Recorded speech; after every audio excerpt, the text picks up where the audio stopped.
Thailand is bracing for increased rainfall between May 23rd and 26th, with heavy downpours expected in the north, northeast, east, and south.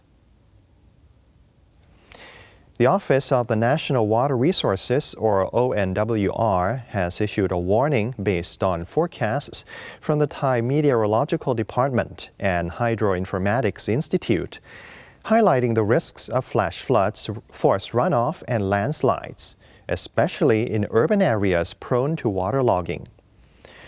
Authorities are closely monitoring reservoirs already over 80% full, including those in Chiang Mai, Nan, Pisanulok, Nakhon Ratchasima, Ubon Ratchathani, Chonburi, Surathani, and other high-risk provinces.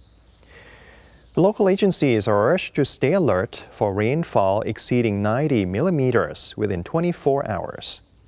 Measures include inspecting embankments, clearing drainage systems, and adjusting water flow from upstream to downstream to prevent overflow.